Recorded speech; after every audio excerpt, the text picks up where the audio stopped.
Joy alma ala job bambang kan sabati cila lo horomalo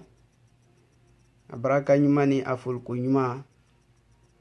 weisila amfani ambembani analon kultil fama mikeni kante surumanadi farafina jonya kanate ba farafina jonya gbemba farafina lawuriki kaniba farafina lata ko ɲɛfɛ wosindiba so foli a ɲɛ foli barakama mi baraka ti ban ka damina yama ka si kiyama la o tɛmɛnen kɔfɛ sani an ye fɛn fɛn fɔ an ye koko kɛ an na fɔli la an ye dini ye an tɛ se ka foyi fɔ a ma min mɛn minnu an ye fɛn fɛn fɔ la a y'a bɛɛ mɛn a bara kumalu mɛn min yɛrɛ t'an nun kɔnɔ mɛ adamaden an bɛɛ ɲina fɛn de di fo an ye i ɲɔgɔn hakili laji le ko kɛtalu dɔ o b'a kɛ k'olu di kɛ a kɛɲalu ma mɔgɔ min i bɛnni yɔrɔ min i ye kɛ ye i ka kan ka min fɔ i y'o fɔ a fɔ waati la i ka kan ka min kɛ i y'o kɛ a kɛ waati la so an tɛna se la ɲaw siisi kan so sani n ye kuma continue a ye badenjɛ le a na i dɔgɔ cɛ na a la kalanden an ma wa yɔrɔ si an ye koɲɛɲini de la an ye karankolu le kan mɛ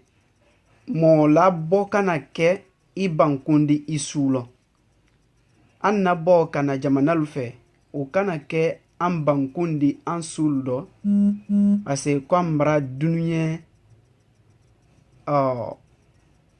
hɛrɛma yɔrɔlu sɔrɔ ko kulalu wolu tɛ an yɛrɛ ka ni dunuɲɛ hɛrɛmɔgɔ dɔ le di parce que ala ka lawasa ni kayira min kɛ maninka ɲɛ mandenkaden ɲɛ a ma kɛ farafina mɔgɔ si ye mɛ n'i ye nin fɔ dɔrɔn dolu t'a ɲɛ ye mɛ kuma le ka siya an bɛna se so a ye dɔgɔ cɛ a ye bademacɛ le mohamed manju ture ka fara bela faranala tankodugu mi fa ma jeni tɛrɛ kule dadis bɔla so min na zirekure mara dɔ lajinɛ fɔrɛ kɔnɔ lajinɛ fɔrɛ la o tɛmɛnen kɔfɛ an bɛ foli di an na ko karamɔgɔ baba bɛɛ ma fɛn fɛn ni farafinala taa ko diya ni ile ɲɛ ile fana ni bɛ aladala farafin na kɛnyɛrɛla le di an na foli a ye bɛɛ ɲɛ n ka wele fɔ n na kuma dɔ tɛmɛnen n ko an na bɔ jamana kɔnɔ ka na jamana kulalu dɔ wo mila wuri ko an na jamana lu man di an ye mako ɲini ne la mɛ an na jamana lu le an kun kan ko di wole an taaɲa di wole ka fisa an ma ka tɛmɛ duniya jamana tɔ bɛɛ kan lajinɛ le hɛrɛ ka bon an ma dan duniya tɔ bɛɛ de bikɔ mɔgɔ n'i ma kojugu kɛ i bara bɛɛ bɛ ni i bara le i sawonan kan fɔli bara le i sawonan ko kɛli bara le a kɛ waati la jusola ji dafanin nɔ mɛ o tɛ bɛn jamana kulalu dɔ an bɛɛ ka lɔn an nani jamana minnu nɔ ka kolu le ɲɛɲini mɛ an ma na yan ka to yan so wosilalu fɛ an di an na foli di an fa an kɔrɔ ani an karamɔgɔ min kɛni ismaila nanfo ismaila jaabi di misi ni moliwulen jibonin kɔrɔ ye lakarani mulu kan an y'i la baarada bɛɛ ɲɛna an y'i la kokɛtalu ɲɛna an y'a alla baaradalu bɛɛ ɲɛna ile tani ka fara an na karamɔgɔbaba bɛɛ kan ka damna an karamo baba Mamadi Janema ka ji fɛn da fɔ n ko i ye n ko le dɛmɛna ala taa siralu fɛ wallahi al tɛ sa tun ala b'a yira al la hali nailu fana ma k'a tɔnɔ bɔbaadi ani anu min nala ka dɔfanya fila fɔ a kolu kan tuma dɔn anu t'a tɔnɔ bɔ mɛ an ye sɛlu kɛ an dennu b'a na wulu y'a tɔnɔ bɔ an kana to fusufasa min nɔ k'an na kolu to madiyali ni bɛnbɛnyalu dɔ o tɛna sila ka an na taa ɲɛfɛ fo an yɛrɛ le an na ɲɛfɛ taa fo an yɛrɛ le kɛ an na ɲɛfɛ taa sondibaa di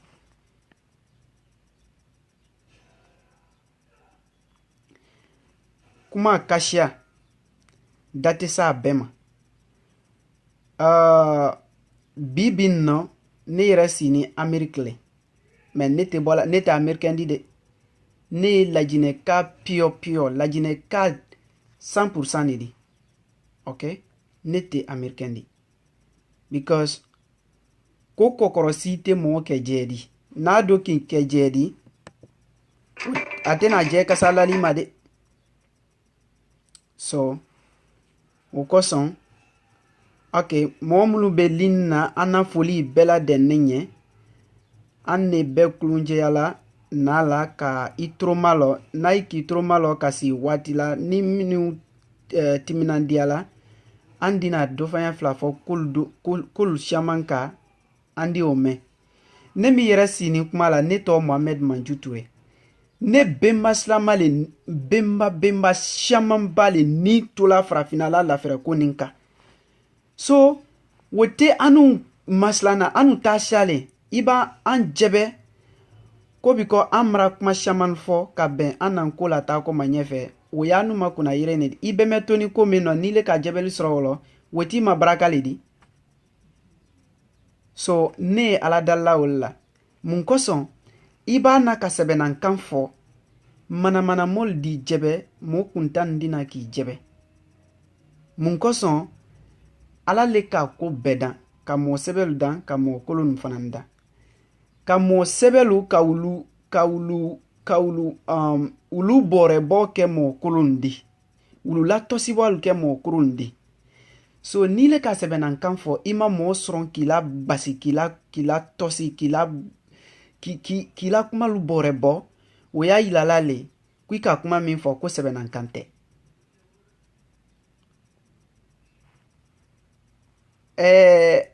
ala le ka ko bɛɛ dan ko susu ala le ka ko bɛɛ dan ko ɲuman ko jugu ala le ka bɛɛ dan karamɔgɔ i ni jɔ ok jɔ i ma ala jɔ banban ka jɔ sabati ko susu ala le ka ko bɛɛ dan ko ɲuman ani ko jugu ala le ka mɔɔlu dan mɔɔfin ani mɔɔgbɛ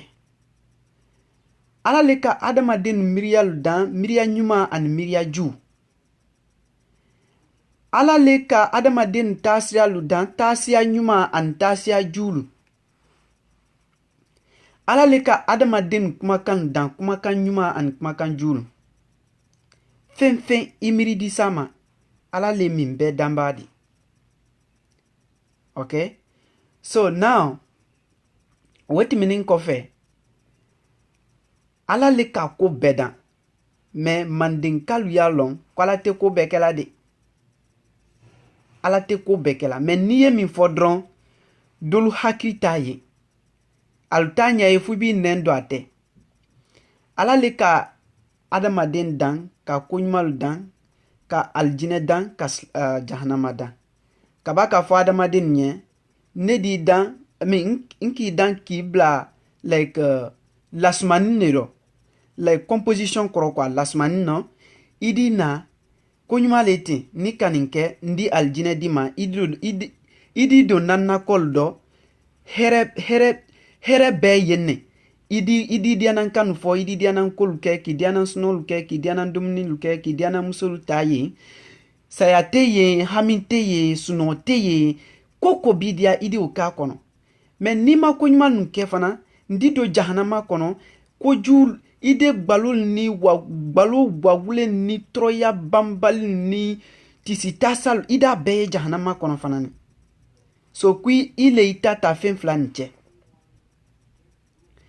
ka ban ka adamadanto wo kuma lukasia ka fo shotene kwa ye sujiri bi adamayen a mison wo ke koson aka ala kafriya sotene ko problem te komi nebra kafliya adoma sroni adamaden nefe mfana ndi freke ka adamadenu hakirilu yirema ka bo ala slaberelu ka kalu blan neko sam ala banjeni jahannama mfana ndinta juru sra allo so sotene yala bare wole ka kake iba ke ko sebella iba ke ko nyumalla adi do mo tatien ballo kala sun kin ila bare nyumalu tien kana kuma jul fuima kana ko jul ke sa ile di la bare ju to e nyamima ba ni ka ke hakri madi ida lon ala le ka ko nyumalu dan ka ba ka mo jul dan kal ke ko nyuma la tien baldi so anan koko mi aye fankata anya folenye aye denu blanco la su ani tere nko karane di dunia mako minna nkoko kabo maninka koma min ya yena kon koko maninka kole di o maninka kane ale manka kakran ni kela like konya kadi ikela fenfendi ni da fonko ko parce at ile itakmal fola nyam ile nen kenyalu woni maninkalu nen kenyalu wul tekirene so ko ile takran kama soro wo fe biko dalu tibro nkoko kabo maninka koma nkoko yere nyamina bi akabo lajine kolema nkoko kabo lajine kolema ako kabo lajine koma parce nko sila ka kodo ke dunia yere mase ka min ke deuxième guerre mondiale banin kofe alu ki nyon na den ko ka kana bo dunia kono dunia be la langue commerciale dunia da ala koluke ko minno ka juraya ke bedi mako bo kaminna kamin se ka kam besebe mais hala make do takandi me beyi mako bo ala kabaka to atodia do mase ka ke nko lebra na ka oke nkoko kabo lajine koma akabo maninka koma ayere kabo frafina koli yerema parce bi frafina kan wa flani ko min frafina min fola abe nkole fe biko asite sebela kan min donte sebela weye wala kan weye bla la kan to le fe weye balola kan to le fe kan min sebela frafina dunia ka kamin nan kolon bi na ye sebela frafina weye nkole di aflana aliyo kame momulu kanabo la adon ay kanan kanabo ne direti la ikanan kabo nye kuma la kuma ni iba ken kanabo la ibese ka invitation nana amma obake andi taidia dofanya flalfo kabe anna jamana kunkan kula ta ko manyefe okay so nka video minke wolo sufe asroni modu lo flalu alunara kan kanabo dul fanani kan wure ka jebelil ke o diala nya kosobe alukan nani islam aluke wo ka dianya kosobe nka lon ka kuma min fo nka sebenan kan jerele fo because sebenan kan ye dina mana molla iba sebenan kan fo dron wote mana mol tula sido wote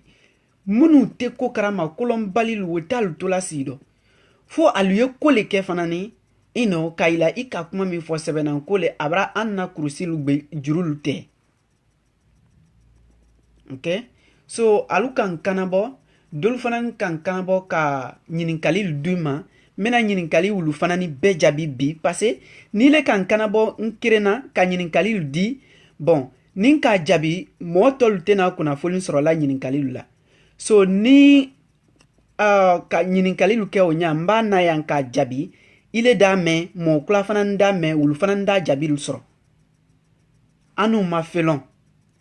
anye fitinin folale ka ben ka ila ka fo ale amba bo la jine bi wotambola la jine kayala la jine kun kan kolu barana mide anna jamana lata nyefe na kenin koko ndi tanya gresitana fonko ninjo ando teta feu fonko jo antike an kenya ma feu fonko jo antese ka ibalo demba soro ay tamala le kodi sa antese ka trama fonko le anatama fanya nan ko karan mina sebela ka denu bla karan na hali ni a wati tile buro atanti buro ile biri yere nyagba katimi parce ile le dunia kunkolu nyabola mais i denu bla nkola anye français lu bra karan buro atan demena anye wulutoye anye nko mafene so mo jona mi ka nyininkali dima wo ko ne ko molu ya kwa luyen ko karan ko le bese ka frafina la ta nyefe ko so ko ne fe ka fo molu nyene nigérien lu ani ghanéen lu ani libérien lu ani wo jamana tol ni burkina lu ni ivoirien ni sénégalais ni jamana tol congolais lu ko so ko ne fe ka fo ka si frafina bela ko ne fe ka fo ko wul ben ko le kran bifo aluye ta nyefe hali siretete nyefe wole ke jo nka wole fana ni fo jo nakuma fana ni wole ko jo mfana ni wole la nyina te siretete ile ko wulte se kan ko kran passer wulte ko moldi aluye français lu krana aluye anglais lu krana aluye anglais le di ni mayin kala fana aluye français lu krana aluye français le di espagnol ni portugais ni chinois aluye chinois le di ne ko frafin ne yere te monnaie la quoi frafin yere timi ça fait frafin dolu yere timi la quoi il est machinier sans que meni timini nyefe shen tunte yorosi aluka la sebel leta alla sebeli ni momi tese ji atala iburula itese ka sebe c'est-à-dire ni si tu n'es pas dessinateur tu peux pas écrire ni le te disentaladi itese ka sebe iba doluyen adike comme che brinine iba doluye ida fo ko dene muso kolo iba doluye ida fo ko dini brigba ne sanfé c'est-à-dire anyamini katimi iba ye ire da fo fe ko nintese ka kranfe ulubara wole la développer bi kala somoya dune beyi wulla bi ka waka alu deme wo karan fananima nalu make dunia folodi bi aldika flanadi mun koso anya ameriki jamana min kono woye folo mayam nala alla bi parce que américaine ka beneke alla jamana ka beki nyonka ka fankal di nyoma jaja fanka e beneko wala fanka ba bambal ni o boni alla bene kono kal kuma kan kekreni kal la kol kekreni ake watilla mimba fo bedi dien inyoma wole ka americaine na fanka wara hambi dotisla kalalo mais ambramol ile ba kodo damna dron na kela ko sebedi ibramol di ikobo doba na ka kuma oyen ka fo nansara doba na ka o mabal ka mana kan lu fo o dile jamfa koro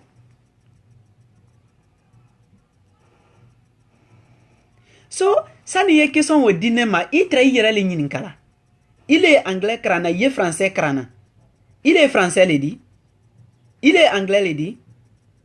ni kan ko kran ni kela gberesedi i kan ko kran i kela tomadi i kela kisidi i kela sosodi i kela la generasi susudi na ki dia ni ki yere bodia lon ki bemalu na nyalon ida lon konkole di nkoli idi na ima ulon i kela kisidi i kela susudi iya lon iba nko kran wo fananteni kela nkodi ni ma kanika kenkodi i yerema sino kisil bonin ko loke Sundiata Keita wo koroje dankrantuma wole keni kisil bemechedi wole ka kisidiu jute anye wulu bekrama dofo broluma ankanu belon neka wole fo ile konieka ile mos i ka ke mo susudi ni kodron ile boninka le diba ye konieka le di ay kana bo direct la ay kana bo na téléphone la nye direct la bon iban kana bon tena sila katante kata nye kumala kwa so ika ke fenfendi fragbel yonko karana wule ko ledi karanka wole fo ni make a modu di kwitake karante o feo karan yere hali kante surumana yere denke na manko karan ko makotala. C'est comme ça. Il faut pas nabo ni makran il est en afasro. Anti kondela hali kafo ko mfale kalabo ya kran iba kran ida lommi ya kono de andalo ifale kalabo mais kafo il est wisi molunyere mfale ka fenken nabo mfale ka fenken nabo il est de malon so il est malon momi ka kran wo ça fait abe o nafa katimi il est mi fa kalabo ni fe ka wole fo ali fa ka kanabo il est makran momi ka kan o kran adi o nafa il est mi fa ka kan o labo atile nafa parce que il est makran il mata sebela so sebenan ko sebena mol letadi dunia fambe anye here baba susuyena abe na la barele ko sedon kani idi tro idi nyani sani ye here mo site here ni mase ka tro ka nyani here te na la tronko de here na la kominko wo ye ko gbrenedi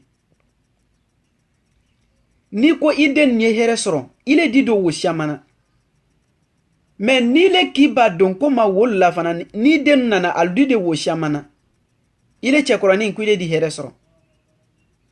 wole koson an kana to silo anyan wuri wati na ka anna bare luke ake wati la ka demeni luke annan kokolo anyi wanye fenyamina ikana fo kwile brabo frafina de kwitati frafina kollo ni ka fo yes no lo ina ni fragbel yife altifeo anye bare munna ya kola bantale atina tolama bebe ni ibarale so molu yimilla nyamina an kolu yenyamina ute alyen kula gbeyanyela kamunna nkoni wo kaja nyona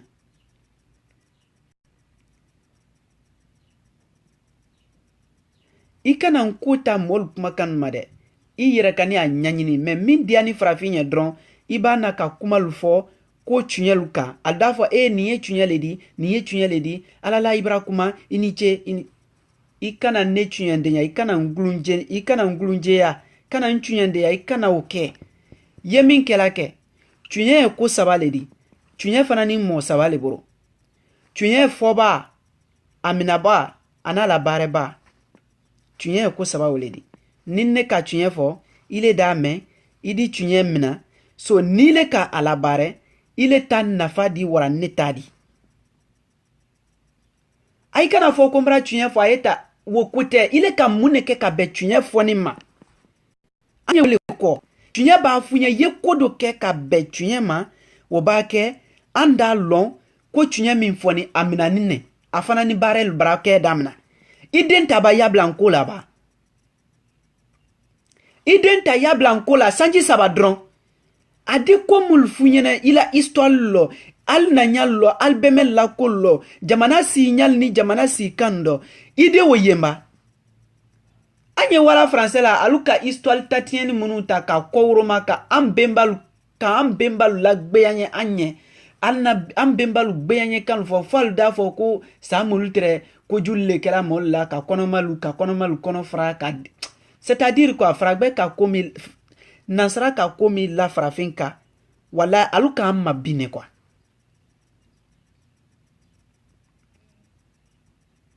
so ninne kana ne dinne di ile mi tro mo shaman tro ne la te nyekman fola ulu modul tro na ulu yere bese ka nesro kumalu ya ulu bra kumalu me ne loni maume munu ulu sini bra kuma me ne loni maume ntro yere la me kuluba na fo ambe yan wurile ambe yan wuri fo amanin kalu anya ya lajine ka tolla ka fo lajine yire tise kata anye fele feu fonko ni français tun bɛ se ka lajinɛ la taa ɲɛfɛ bi ma lajinɛ bila dɛ français kan t'a ɲindi faransi yɛrɛ tɛrɛ jɔnya lɔ kangbɛrɛli le tɛrɛ fɔla faransi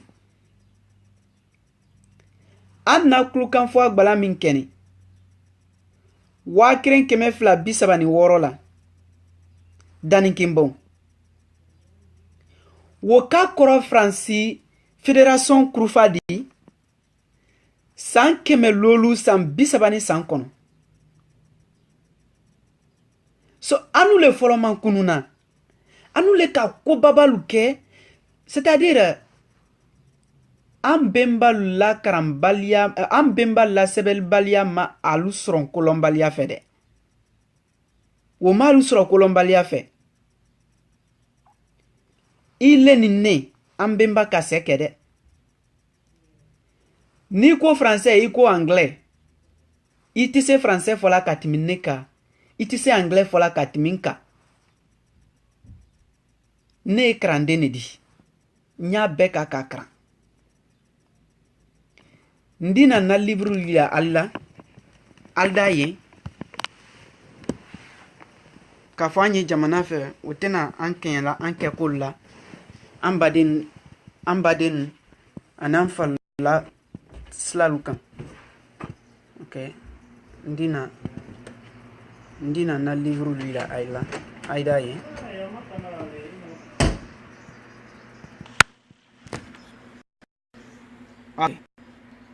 bɛɛ na livre le di ay ɲaya la kori e ka ye so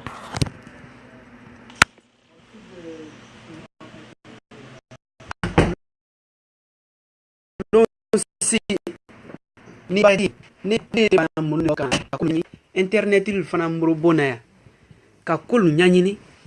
sa bisa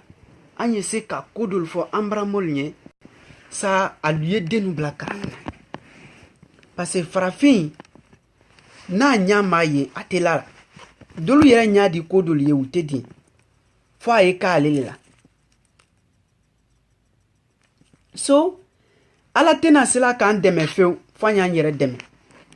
duwawu ka ɲi an di duwawulu kɛ ko ala d'an nata ɲɛfɛ mais i b'a ka fɔla ko ala an dɛmɛ i ka ka fɔ le ala an dɛmɛ ka sababu kɛ an yɛrɛ di biko ala ko i ɲɛ o ko ale t'i dɛmɛ tun ko fo i b'a sababu lama so i b'a ka fɔla ala an dɛmɛ y'a fɔ ala an dɛmɛ ka sababu kɛ an yɛrɛ di o b'a kɛ i d'a fɔ ala ɲɛ ala ɲɛ dɛmɛni kɔ i fɛ mais ne di sababu lama ye baraka do lɔ k'a kɛ n dɛmɛkun sabu di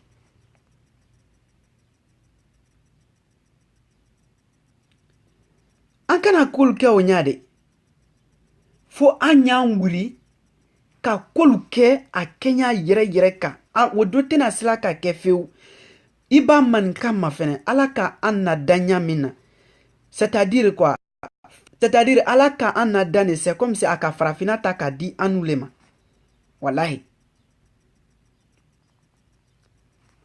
bɛɛ y'a fɔla bi ko nizeriɲɛlu karani alu karani di alu karani wolikan de la alla kan site sɛbɛla farafina mumɛ alla kan site sɛbɛla farafina kan bɛɛ ɲɔgɔn bɛnna ko le ma kan tɛ sɛbɛla wuli tɛ kɔndɛ la ali tɛ ta la parce que ile d'a fɔ ɲa don ne d'a fɔ ɲa don bon sɛbɛli la faranfasi la ni sɛbɛli tɛ ye so hali sosiyali b'a kɛ an bolo an tɛ se ka ɲa ye parce que sɛbɛli t'a la so an bɛɛ di diɲɛ ka i ɲɔgɔn karabu di ɲɔgɔn kɔnɔ jusukoro boro ma ka den don kokaran na nka an karamɔgɔ cɛ ismaila jabi nanfo ismaila jabi jakambi a k'a fɔ a la video dɔ la o lon ko karan n'u ye abulayi nabelu la ani a karanso tɔlu ulu ye aliboro ka den nabila nko la fitiri la kado i tɛ woli sara la alu ye mun de fɛ tuguni alu ye mun de fɛ tuguni f'u ye wuli a maɲumako baara le kɛ ka o weleni ta ka ake lakul français la lakul sradi idem baba fana segretanye fo isi ile nyakoro ka ke jini yere bansandi o aye wuri fana ka waisi bako ka jite kwa ye dona Europe kono hanfa di saya masro ile denche kirini me iburu biko ni bana français krana ka ba anglais krana bare tisro iwato me ibaba saintan luru saintan woro kala ka ba brevel ni bagilla ko gbere nyati nyene munu yere bra diplôme babal sron comme diplôme babal sron wul mabare sron ile mawayro jan ile dibare sron ni la monte gouvernement lo mo milon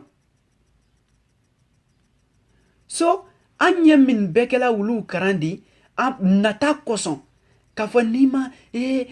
ndenke drotro di ayeke minisi di hey iba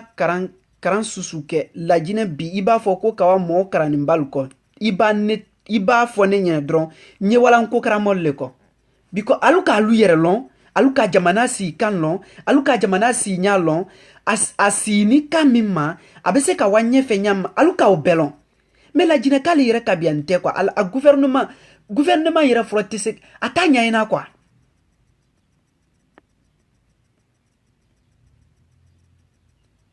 abafo bi ko kana mo karan baldi lajine aldiwa momulu kam wul karanu ke momol aldiwa wul madanda ka wulu matata kana wul danya kro aluma foilo hali ba fo nyene ko aya yere jamu kro funyene asi kro funyene amalo mo mi ma yere kolon wodi mo kolondi mo mi la jamana signal ni asikal ni a ko jonjon lon wo be se ka jamana la wanyedi so ne mi foli nyana o nkomo susu wallahi wote base kuta ay kana wote mo signé fo abake mansa sisidi aye kanfo alunyene aye dakandi alma nkola ta kolo nyefe nyamina before ila wote dama an kana to wote la mo kuntalu nya kala sisi an kuna abasi fana andi nimisal damna andi troyal damna wati be jamana bebra doma fene dialo fo la jine kal iba wa Liberia ulda fo kerele kanna jamana tiyen sino jamana ndian netre iba wa Côte d'Ivoire kerele kanna jamana tiyen sino jamana ndian netre iba wa jamana be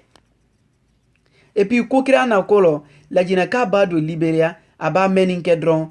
la jine ka nko fola be alele kono aba anglais fo dam na dron ada yire ke Liberian di ale la Guinéen ko braba iba fo mabutu ko Guinéen adi bala aba do Côte d'Ivoire gben ko jida kono gben ko jida jamana kono aba français fo dam na koro purupuru iba fo ma ko la jine ka adi bala aba do Mali iba fo ma la jine ka adi bala mun ko son yire lombalia mais ni ye min fo doda ye jebel de me afonya kula tala foka wole fo nimbla la ye jafalal so ko kaka ka Kenya min na market wati betroyale anka kolon an senin kola mais ate fe ka koke maninka senin kola maninka ka kolon mais mun ko so ante fe ka koke fo doa u bagbansan doa u kain mais doa u te kosikela doa u ko dafa ledi iba ke bare dola iba fo sise alanso million kemela ya soro ye bare dola ibe se ka million keme soro bare minno iba doa u ke buto ala di braka do mo losu ila bare da o ma ye million keme soro nyamina doa u kro woledi doa u dona ko le ko dona ko lo le ka abraka don ile di doa do ke atemini ile ma ika ke mo minye atemina wo ma wede na mina wo mama ni abonson numa doa fin jamba le di iti sila te kombra doa ke ile di doa do ke ile di sa iden dina udisa adimna uldenuma so ikani si kombra doa ke ye kodo ke ka be ya doa ma doa ba dia nyaonya kanati si bonade kombra doa ke ko aladi wolda jima ala tena wala jilima ala te fensidima fui ba bare do ke jo fui bi yere de men jo ala yere kani kuma kane odi ikalo ala bele tadi ala la soli ma franfaside adi mo fin so adi mo gbel so adi kafri son adi slama son adi kolombali son adi kolonla son adi mo kranin son adi mo krambali son wole aladi kole ale diala minka kole ale kole kela minka ale dia minki le dia ala te o kela de adomba ka kela aya kela wati la wati mimba ale ala dia ile ta fala ko mra nebra do au ke bi adi jabi bi non do au te odi wele ko son an ka falu nyena an na video timini ngo do au te kamren korodi iba ko adina ka anna koluke fanya ngurile anyi koluke nkole la jine nkole frafina ta fendi frafina te se kata de ile nya dunuya jamana yoro jumal la ka fo alala jamana nimbara wa nyefe o jamana ni mol bara wa nyefe alufa kanko wote me frafine yirete kabiala me anu min boni amra dunuya yoro babal tama amra se dunuya yoro babal lo amra yen ka fo ja mol tren kunna basila nye frafina lata nyefe sababu weledi jaja entre kolombalia lelo jaja antese kata feo fonko e ando tumbra me anyereka mbabi anu ya anna bare dalu suni tire anye bare dia lo anye bare lukan me wosita na sala anna karan luma andi kranke anna ordinateur la kan ko kran anna ordinateur la kan ko kran anna television la ibra hali ne sinite ibra na ordinateur sini en senka anye ko kran na mulle la ani anna television munu smart tv bon andi ko kran wulla sa andi alonyamina ambe kran denedi antise kata feu onko c'est-à-dire ibadon nko makeyoro lo américain ka fragbelu son jani ya kolo ka fo anu le kan ko la bo anu frafinu anu sini akoda fe komi yoko keninte he ala ndeme ka sabuka nyeredi ne min fola ay nyenao ay denu blanco la français ni atena sila ka drotroyal di andenuma ka andenu ke minisil ni koldi ka andenu ke an saudi ne min kumala mbemba slamale ni toni frafina la blakolo luka oke anu neni ile la frele nyini sababu ya kosona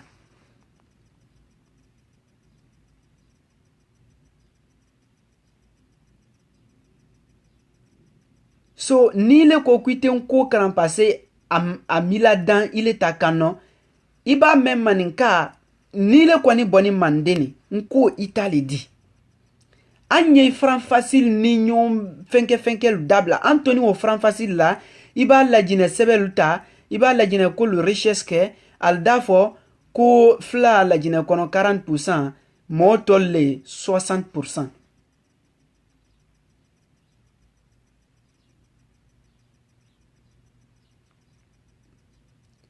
Aldafo ko flalle 40% anna jamana mirindildi ko jamana mirindi mo biworo we mo tollidi annun ko folalle dun kasia bedi ankeni ka jamana bele yere forofa la jineka ibawa Mali ibawa Senegal ibawa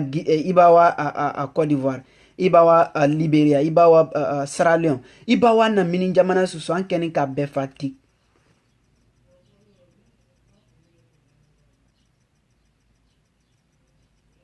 mais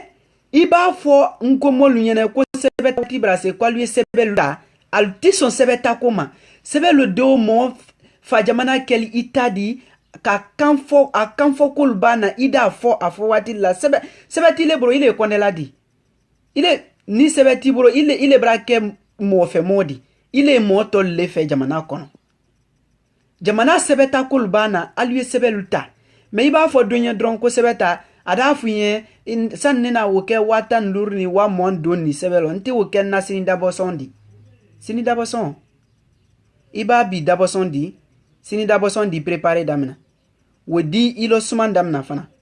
iba sini tadi sini keneta di préparer iba wota di fana dogradina i toto daboson di la hanfuye ban so sebeta kulbana jamana kunkan kulbana wo dole sebeta ko di anye sebelu ta ka sebelu bla anyere la ka sebelu bla anden na lu sorola ni sebetila jamana kono ile malon ka fo wo ye koju balidi mais ni bola frafina ka dun to abul bara ida lon ni sebe yerete adama dena i yerete modi si se yere ka fisaidi to abul bara ni sebetila maima ko susu ida beke troya ko susu abede kila tafobatila balo susu abede fuima wallahi manamana kam bede fuima tafobatila itefe because iwato fama min fe kuiwa i trokul fo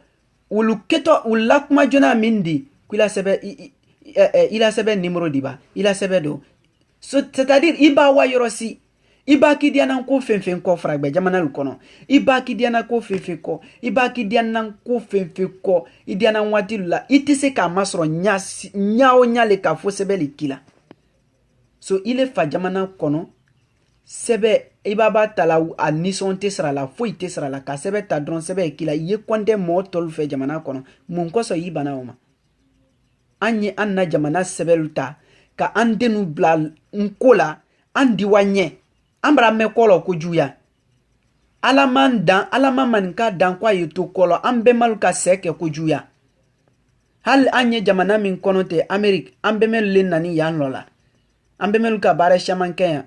jonya wati so aye denu blancola ne dala ji ala yere ka denu blancola anna here wolilo momi nato kana ne jebe flalo ay kana kuma wulu sife nketo sana krempele fola wuluma ne di sana krem fo flaluma bi odito al konfana sana mundi ni sulo tamala ko aya wonwonguru be bon aya wonwonguru be kabala boninke wallahi ite si sedia o ni don seli sedia ite se wati kuma okoro mundi sulo tamala bafo ku idi I wonwonguru be kabala boninke ite si sedia o ite si sedia ise wati okoro mundi ile mi momi tamala sufe wuru bafo ko won ile di kabata ka wobon idi kabata ka wobon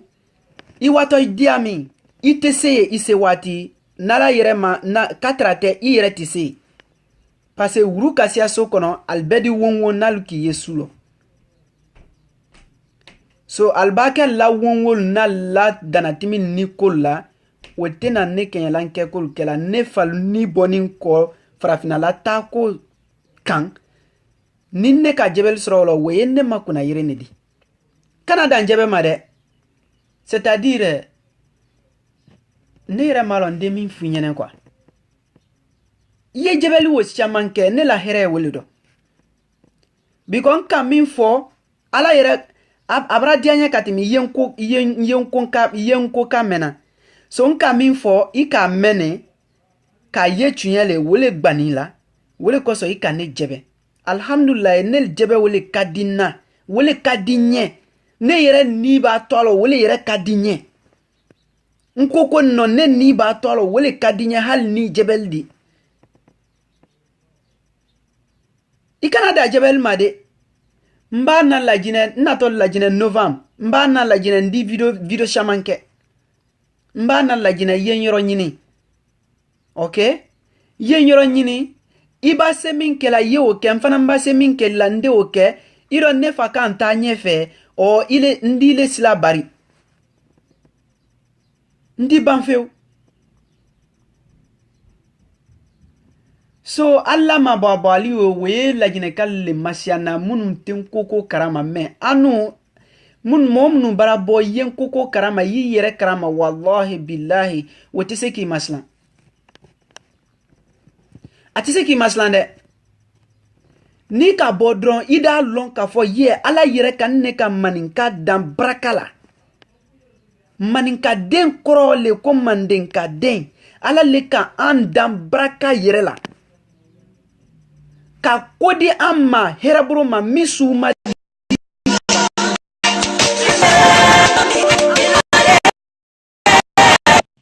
ka kodi amma misu di fin tolma aye mun kanye ambe mballa dua ujabini saka mimbone amnani amma sinon ko boni sanjumalla le 14 avril 1949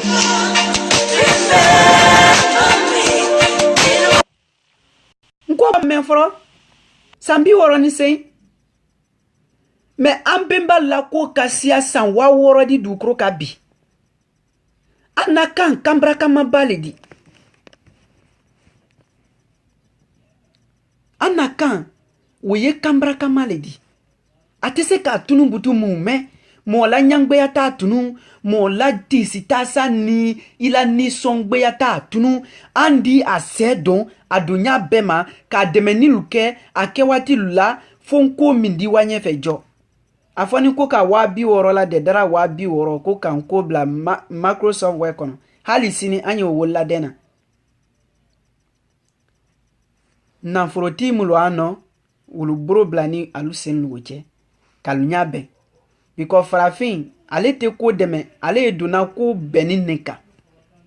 aya yi wuri aye deme anka anye koluke akewati la ambra mekolo ko juya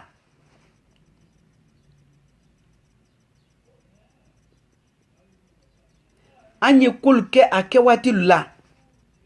farafin bra tro ko ju fembe anu le fe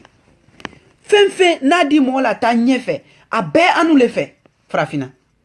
même mun koso anu frafin ne wuri ni wati be ka dunia fo ambeta ankundi weli nyini ni nafro nyini ni yere nyini na ando yere nyini baju bola anfeli yere nyini sinsindini anfeli asindi ba ye anfeli anfa kanti solomana ye mun fe butu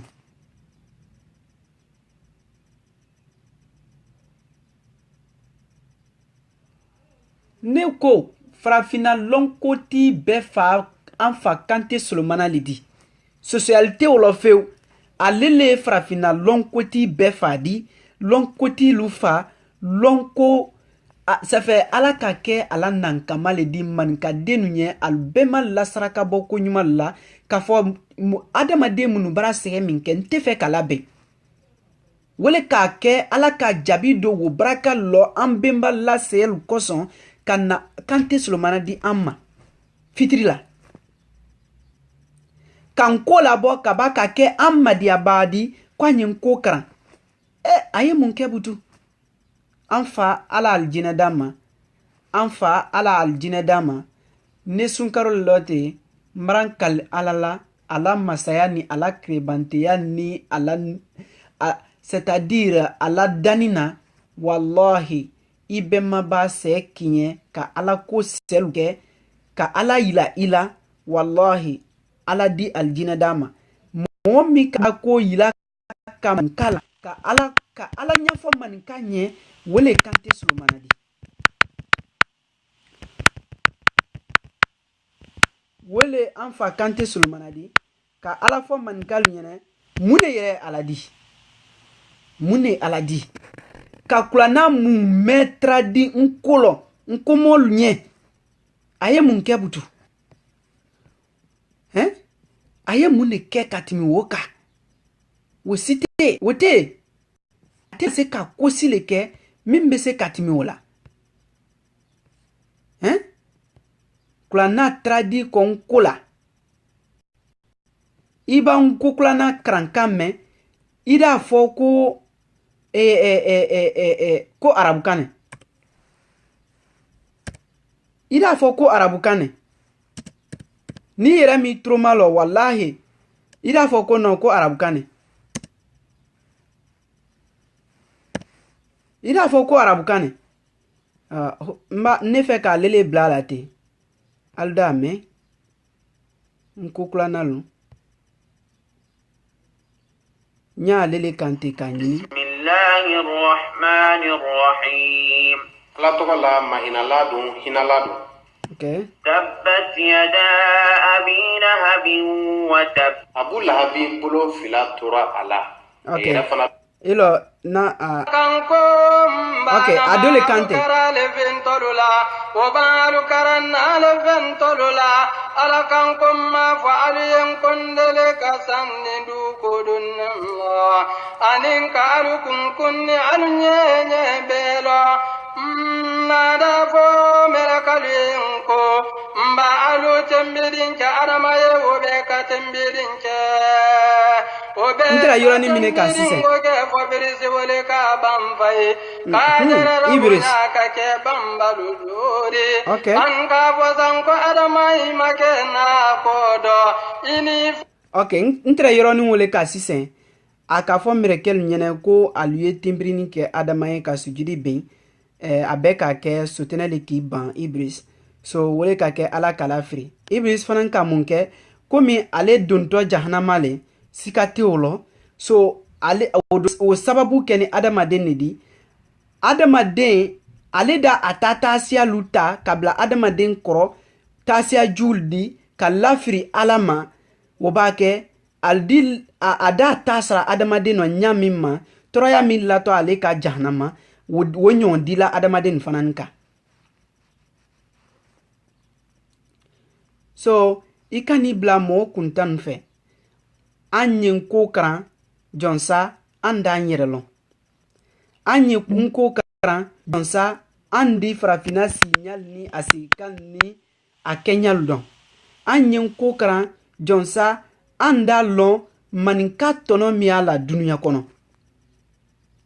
dunia le ka anula kolon dunia le mako anna biko anna kam anfaka kamina dan dunia le mako yala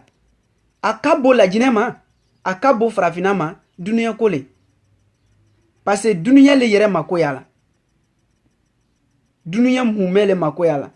komi akeni ala boni amburo mankam amandin numbro ala boni fantan ne bro ino wele branko men koro men kote inshallah andi wajo amra wuri nyami na weni antre nyami majona wote kirendi because kuno altren ko lagbe anyala ibalu ya fola nko ibalu ya fola ne re fro malo kran sujuma le mindi ida fote baragba barasa ba pata ja al de ko beke ka lagbe anyanya mima dulu yere fro da fo ko atise ka nyai jaja wole nyai fenta dumandi jaja wole nyai fenta berebere di amburula katimi français ni anglais ka so anye min fola ay nyene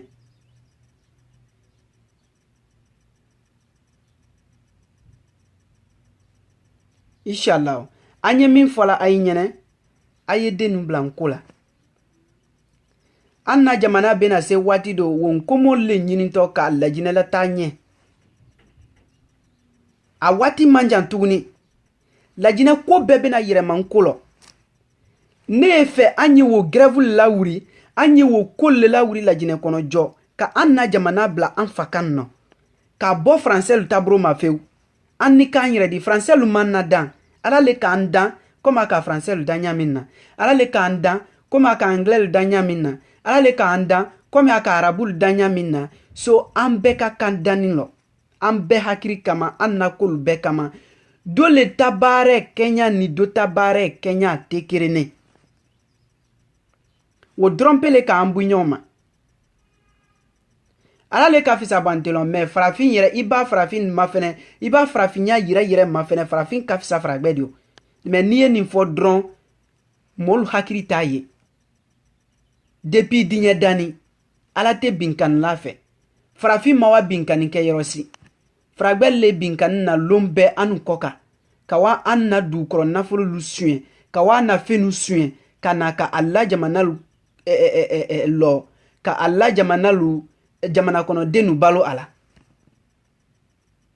ante binkan na an binkan baldi mais andi bare ke a ɲalon na an fana ndi bɔ kɔlɔjɔ mi mɔɔ minnu y'a fɔla ko farafina tɛ kɛ fɛn di butu an tɛ se ka waɲɛ an tɛ kɛ tan ile yɛrɛ ma ɲa ye ne fewu an ye ɲa min man bi kunu an tun tɛ ten sini fana an ye ɲa min man bi an tɛna kɛla ten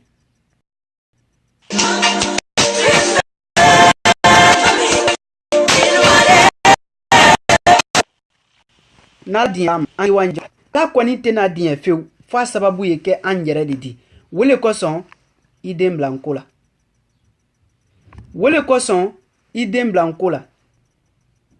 kana den ta k'a bɛɛ to français la de kana den ta k'a bɛɛ to anglais la ne ka anglais le kɛ mara anglais kɛlen ka ban fewu mais mara lɔn wo kɛni kɔfɛ k'a fɔ wele yɛrɛ tɛ se ka farafin nafa fewu fɛn min bɛ se ka an nafa bi surtout an nun komɔlu wele n ko di i den bila n ko la sa i di nafa sɔrɔ i den na sani i la saya cɛ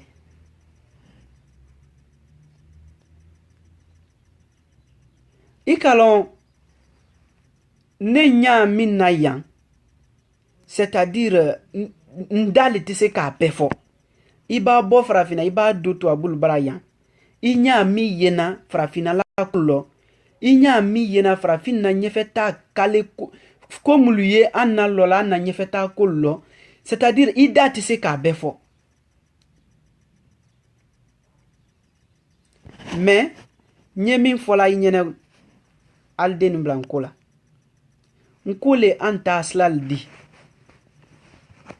nigérien ni jamana mɔgɔ tɔlu ayi bɛɛ a ye don koko lɔ a ye den bila n ko la ne ye bɛɛ le makiri la i kɛla jamana fɛn fɛn mɔ di ni kɔni west afrique le kɔnɔ ni kɔni farafina le kɔnɔ n ko karan o tɛ ni kɛla maninka di i b'an ko karan o ti kɛla maninka di mun kosɔn ye video min kɛla maninka kan nɔ wele n fa kan di ne ye sisi gbasila wele di n se ni français fɔla n se ni anglais fɔla n k'a lɔn tuma dɔn ka tɛmɛ ile yɛrɛ kɔ kan mais n tɛ sisi gbasila o di o tɛ ne fa kan di n mako t'a la n'a kɛla le tun k'an kunkolo ɲa n'a karanna le k'an kunkolo ɲabɔ mais n t'a karanna k'an yɛrɛ lako la ɲa n ko le bɛ se ka ne lako la ɲa duniya kɔnɔ français tɛ se an dɛmɛna anglais tɛ se an dɛmɛna bi m'an bila olu m'an dɛmɛ u tɛ se k'an dɛmɛ u tɛ se ka foyi le k'an ɲɛ u yɛrɛ gbara ni u yɛrɛ di u la drasi kelen ko b'a tu ma ɲina sani san dɔ a b'a kɛ drasi saba di al di pourcentage la yira ka an y'a fɔla ma n ko kasaka al di kasaka la yira ka a di kɛ dra saba di ala kɛmɛ ko b'a k'i ma al di kasaka la yira ka ha dɔɔni a fɔla waati min san kelen a b'a kɛ kɛmɛ saba di français gbara n'a yɛrɛ di olu yɛrɛ baloko gbani anglais gbara n'a yɛrɛ di al baloko gbani i b'a se la jamana kɔnɔ ɲagba tɔrɔya an ye gouvernement baara la mais a ɲagba ni a sunɔgɔbaliya ni a jini yɛrɛ n'a tisita sa a b'a lu lɔ i le yɛrɛ hinɛ di don i yɛrɛ la n ko le bɛ se k'a nata ɲɛ français lu gbara n'ale yɛrɛ di anglais lu gbara n'ale yɛrɛ di olu tɛ se ka foyi le kɛ an ɲɛ an tɛ se ka min kɛ an yɛrɛ ye an banni ne k'an sigi ka kɛ duwawulu ni kuma caman di i b'a wa dɔrɔn i di wa mɔgɔ 10 mɔgɔ 30 sɔrɔ a ta yi ɲumoda funkunda la a tɔ di a ta ye dalu la a ta ye kafelu la alu sisi ni kuma baba fɔ gbansan ni ko baba kɛ gbansan an ye n ko karan an d'an yɛrɛ lɔn a ye denu bila n ko la al di ko lɔn al di diɲɛ lɔn jaa i b'a n ko karan ka na amerique ile te fragbe baarakɛla butu fragbe lile ɲinina ile ka alu karana jaa tɔnɔba le n ko la ne b'a ni yɛrɛ ma man ko karan kan to farafina jaa n ka kojugu le kɛ i b'an ko karan ka na yan ile yɛrɛ te fragbe baara i te o kɛla butu fewu ile mun ne kɛla butu fragbe lile ɲinina ka labila cɛ farafin an kɛtɔ ko ɲɛɲina waati juma a ye ta i sabali a ye den don n ko la a ye den don n ko la alu ye n kolu karan kadolu la alu ye n kolu karan fitirilu la alu ye n kolu karan hali ku i ye welele sara la alu ye n kolu karan sa an ye bɔ an yɛrɛ kolu karan ma i kana fɔ ko manikati di ku i tɛ n ko karan na i b'a fɔ ko i yɛrɛ lɔn ni manikali di jamu min la si min la i ye o kɔrɔ ɲaɲini tun i tɔ b'a kɛ kuruma a tɛ fɔla kuruma a fɔla le ko kolima cɛ dɔ le tɛrɛ bɛɛ koli min kɛnɛ ma u ko le ma ko kolima o histoire ka jan mɛ an bɛna jamulu kɔrɔ fɔ waati kula i b'a kɛ Tarawele di albɛnba taala wure min kɛ ka na ka manden bɔ kɛrɛ tɔrɔya ni gbalolu kɔsɔn gbalolu kan wulu tola werelatɔ wala dɔrɔn ko n'albɛnba turaman tun ma taa were ko manden tɛrɛ di tɔ dɔ so wulu tola werela Tarawele tɔ wala dɔrɔn wulu kɛla Tarawele di taala were a bɛɛ manin ka kan a taala were Ture o kɔni o ye marakakan di o ye marakakan di sa min kɔrɔ ko senba mɛ manju o ye maninkakan de di Ture manju kɔrɔ mun di mɔgɔ min manju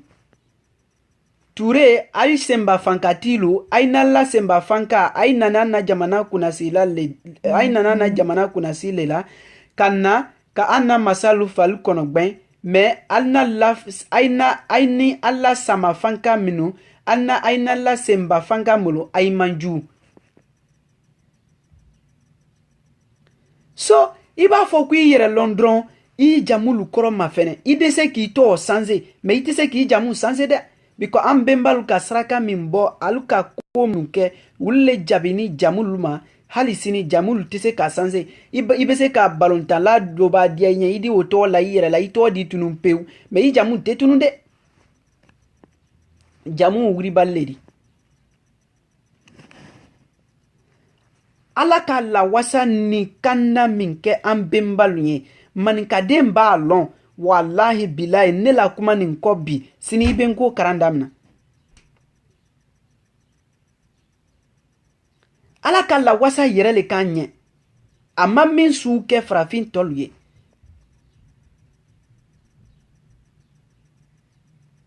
so ni n sera ye n bɛna dan manikakan nɔ yɔrɔ min nɔ n bɛna taa kɔniyakakan nɔ k'a fɔ k'a yira k'a fɔ i b'a kɔniyakakan fɔ i b'a boninkakan fɔ i b'a maninkakan fɔ i b'a bamanankan fɔ i b'a kan susu fɔ fani i y'a daminala le ko n ko ne kan ile le ma i den bila n ko karan nin na ile le ko ye n boro mɔgɔ si kana were messenger la n ye video la ok now ne kan ile le ma fɛn fɛn n'i da fɔ ko n ko ne kan ile le ma na kana bɔli sela ile le ma ni ile le dalla ne fɛ ile li i yɛrɛ lɔn ka farafina lɔn ka an na jamanalu si ɲali nalu si kan lɔn alu si waati la alu ma si bi dɛ bi ma na jamana minnu sigi faransi le nani k'a la taratara ɲɔgɔn cɛ o de kosɔn faransɛ man di ne ye alu bara tɔrɔ min l'an kan alu bara jahanama tɔrɔ min l'an kan ala kere ni k'a lɔn k'a sababu kɛ an na bandi an na faransi ka tɔrɔ susu l'an kan a bɛɛ bɔ ni an na bɛnbaliya le kɔnɔ alu nani ka an bɛnbalu le la sunsu ɲɔgɔn ma ka wuluw kɛ ɲɔgɔn fala di ka wuya babalu la an bɛnbalu la ka kojugu babalu fɔfɔ wuluw ma ka lagbeyagbaya i ɲɔgɔn ɲɛ ka wuluw kɛ ɲɔgɔn fala di ka sɔrɔ ka se an na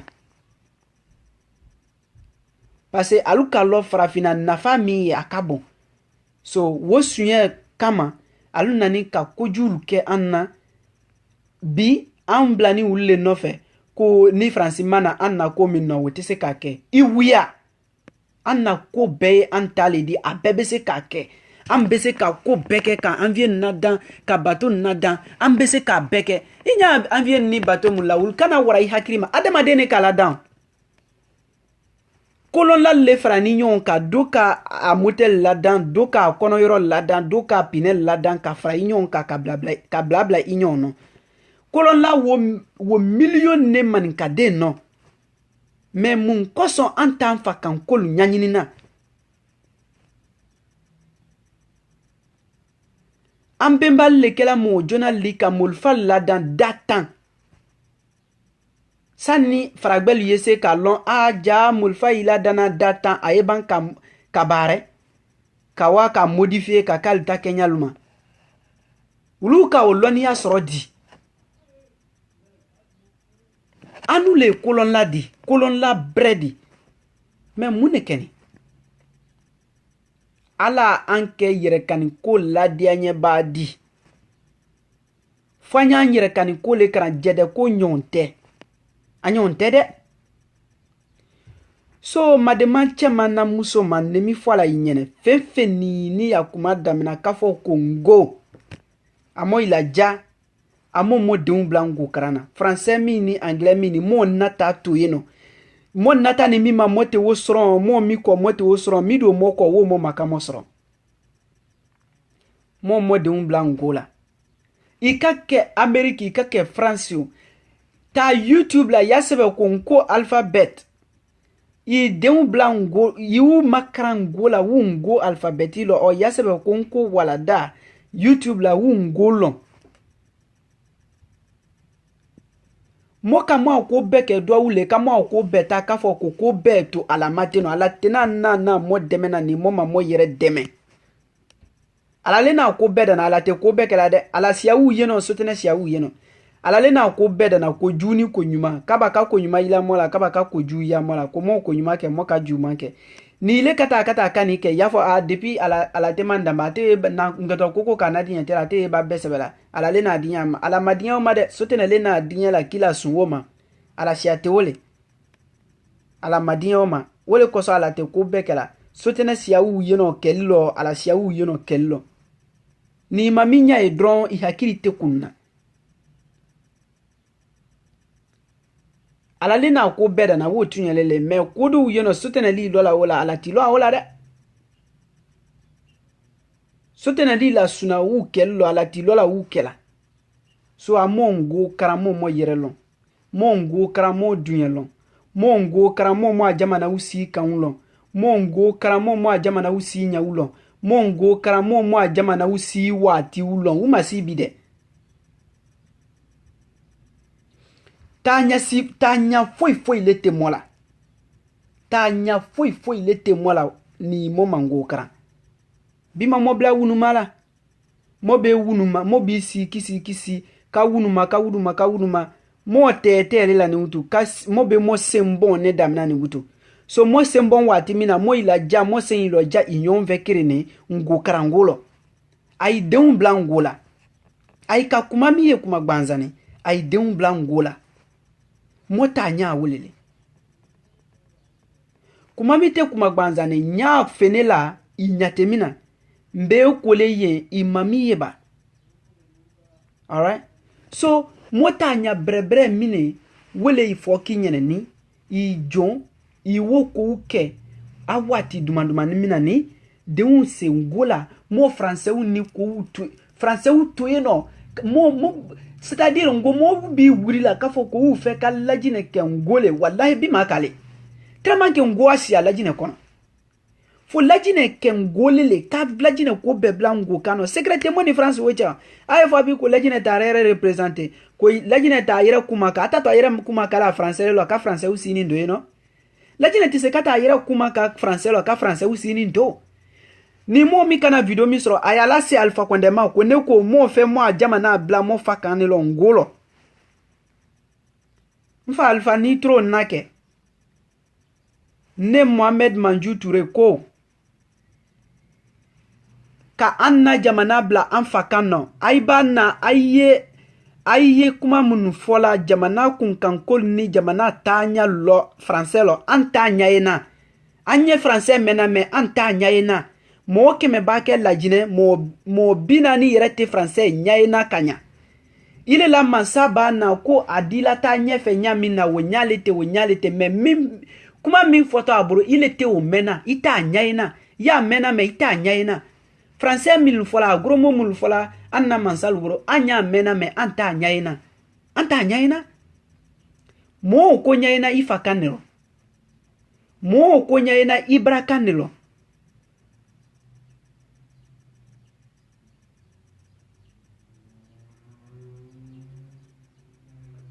mo ko nyaina ibra kanelo so aliye dien aliyu jon aina kuma nase Alpha Condé ma na tro na aliya fo nyene ko ne Mohamed Manju Touré ko kabo be la frana ambe mandenka ale Alpha Condé ali jon aye frère beke aye lajine blankolo lajine senkolo ala make bi aya kuma damna aya bla atasla lo aya bla afokando aye ke mol trolo ka fo londo bena se lajine ko bebe na yirema afakanelo sebel ndanyate kolon baliate anka kolon anseni kola anna jamana ebla anfakanno anye wulefe ni grève kaka ka kel lajine man kaluburo wo grève le flé anya fo embrasser français lo ande numbra karan lo mais atalu nafala ateko sila nyala aluma so allié dien aye anna jamana bla anfakanno anyen ko kranyoro laka ka jamana kol ken kodi sabi anne wanyefe iba sin wo mafene sin wala sebeli mafene a chiriki choroko alla nyasa ni iba doliye ida foko mo fotole mais wulbara wala développer bi wulbara wala somoya wallahi dunia be bolla bi kalmagben alla ke kolni alla ke baredallo kama soron ka sababu ke alla kolondi mimboni alfa kan kono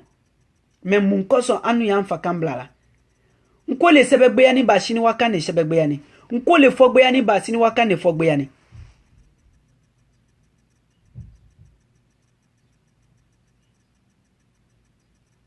nko le sebegbe yani ba shini wakane sebegbe yani nko le sebegbe yani ba shini wakane sebegbe yani aluye denu blancola andi wanye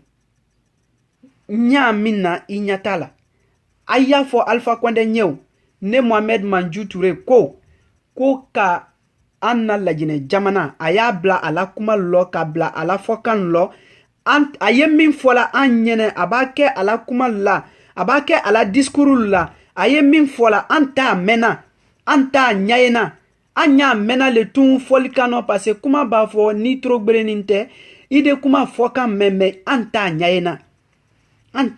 le fe anye min fe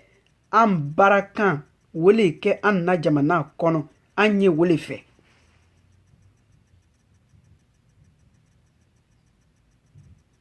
an barakan wole bla anna jamana kono anye wole fe français fo mandinye sinon mbese ka fo français lo mbese ka fo anglais lo mais nemi kuma min kan ka fo Alpha Condé ayen kamen ayen koledi Alpha Condé nkoro anka olon so ayen koledi nta fo français lo feu nete français di nta fo anglais lo feu nte anglais di ne ndiana kan fo la ndiana molle nyen ndiana kan no kan ndiana kan fo ndiana molle nyen ndiana kan brebre lo ndiana kan John no min kenin kodi na diala mo minye ida men na madinye ya tue nete kuma si transférer la o ka kuma si translate ke ka like ayira makan kloldo nta ke ntena a translate ke la ntena o kefe so na diariye yenko me na madiye yewa ya tue idi wan ko kran iban ko lon ne min fola ide o men antena ansinin tola anna jamana nyuma bani dafe ko moluye na ka ota ka oboshi anna atese fo maninka denu aluye alon ko alaka farafina la wasa di anun lema anta le farafina di farafina kanto be an na kan ne fɛ biko bi duniya mun mɛ ka kan min nɔ farafin kan di welen ko di kasiti lɔni tɛ duniya université min sini kanko kuna o ye Californie yan ne Ameriki kɔnɔ ya Californie a ka duniya kan kɛmɛ ni kɔ min nɔ sɛbɛliboro ma n k'o wolɔ a ma kan tɔ lɔn a ka kan min lɔ sɛbɛliboro ma n k'o wolɔ so kan tɔ lɔnin tɛ anu min la kan lɔni duniya boro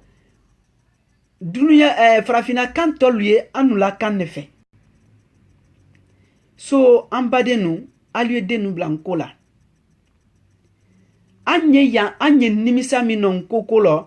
a kɛ ne komi an ye sa a mɔnɛ boro an na wuri ka an do français la ka sanji tani kɔjan kɛ français la fu fa fu ka sanji tani kɔjan kɛ anglais la fu fa fu amma n ko karan hali sini a mɔnɛ yan nɔ mɛ a ma taa k'an dan pase an ye dini ye fɔlɔ an fana ni ye ka a ɲaɲini hali bi an ma a lɔn minnu an ye a damina le ka a alphabeti a la fɔlɔma ne ka o bɛna la ta an ye sila ka an fa kan an tɔ sɛbɛ a lɔ a kɛ gboma ye na tubabu bara ka tubabu ye ko a tɛ se a fa kan sɛbɛ la a tɔ sɛbɛ la a fa kan dɔ o kɛ gboma mɛ i b'a fɔ maninka dolu ɲɛna ko n ko alu yɛrɛ ma lɔn mun de tɔ n ko an bɔni min an watɔ min a yi jɔn an ye mɔlu kalabu do mɔlu kɔnɔ ka juso do mɔlu kɔnɔ ka mɔlu bila n ko la i b'a kɛ siya fɛn fɛn di n tant que ni farafin ni di n ko li la bisimila ye di bisimila ye kula n'a damina haya di ɲami ma n ko li la bisimila ye di i la taa ɲɛfɛ kolu dɔn so n ko i b'a kɛ ala fɛ a di ala fu ɲɛnɛ a fɔɲa bɛrɛ la a di kula n'a fu ɲɛnɛ i fa kan dɔ i da ɲa ye komi a ye fɔla ɲa min na lon bɛ an y'an seli la min fɔla an ma kɔrɔlɔn seli ma bɛn ten seli bɛn ne ye min fɔla i ni i mari wo cɛ i ye wo lɔn wele kɔsɔn i y'a kɛla a kɛɲa bɛrɛ kan mɛ komi ile ni ala tɛ ile ma o lɔn ile kɛtɔ o kɛla a kɛɲa ma di so a ye denu bila n ko la an d'an yɛrɛ lɔn ala tɛ se k'a lɔn fewu adamaden tɛ se ka ala lɔn fewu f'u ye kula n'ale karan n'i dun k'a kula n'a karan fana f'u y'a kɔrɔ le lɔn ye sɔrɔ k'a lɔn mun ne ala di jɔn ne ala di ala y'a yɛrɛ fɔla adamaden ɲɛnɛ kula n'ale kɔnɔ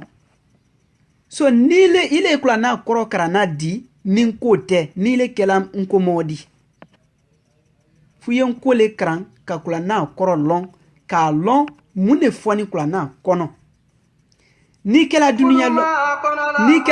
lɔn kolɔ ye n ko le karanna ka duniya lɔn ni kɛla ala lɔn kolɔ i din ko karan ni kɛla duniya lɔn kolɔ i din ko karan ni kɛla yɛrɛ lɔn kolɔ i din ko karan tant k'i farafin ni di a kula n'ale kan ten i b'a fɔ kan mɛn a de diya i ɲɛ wallahi billahi tallahi hali ka tɛmɛ arabulu ta kan ɲɛ sun ne lɔ ten n tɛ se ka n sɛwuya kan parce que a ye fɔla y'a mɛnna a fana ni ka di toro la kojugu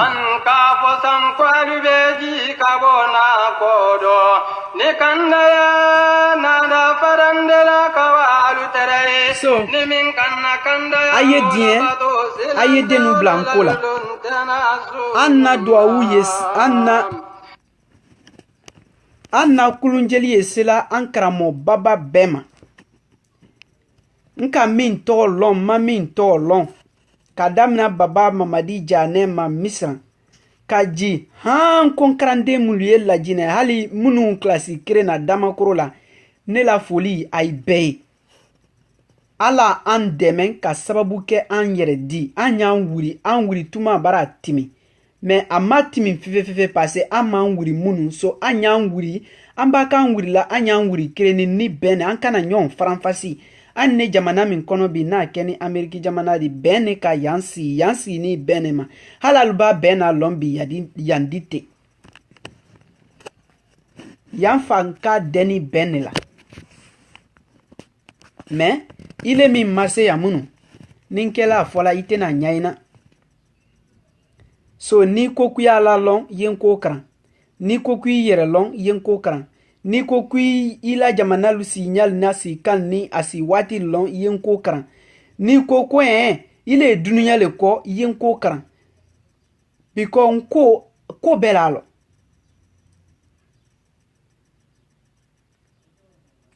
wala shaman ba le nkolo wala da shaman ba wele nkolo min te ban atan ne fo doctorat ida kran fo doctoral yen ko ma ka kran doctoral ate ban ida kran ka 6e ke ka na brevel ni ko a critique kratal beke alo nko te ban karana feu parce lonia min ye a ka bon kojuya a kono ka dun kojuya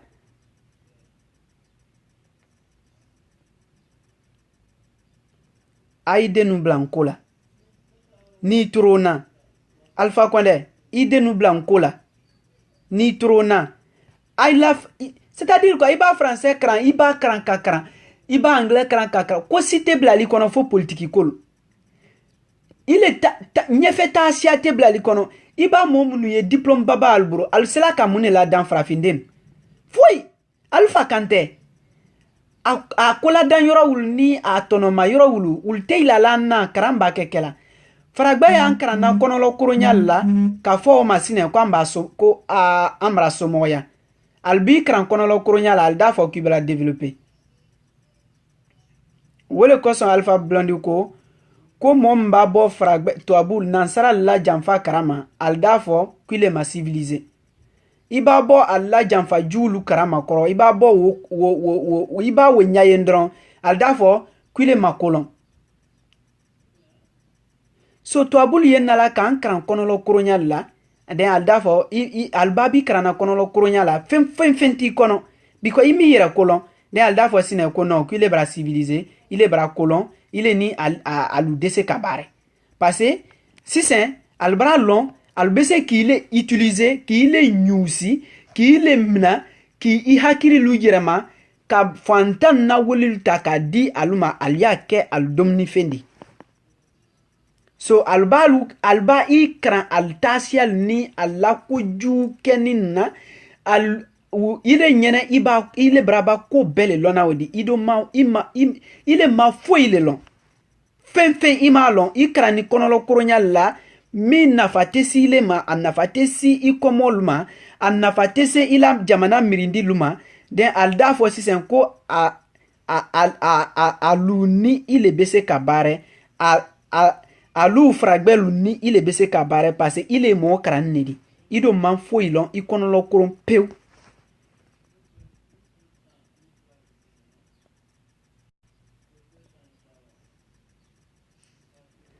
ni Francine Tunsela ka an kunko lanya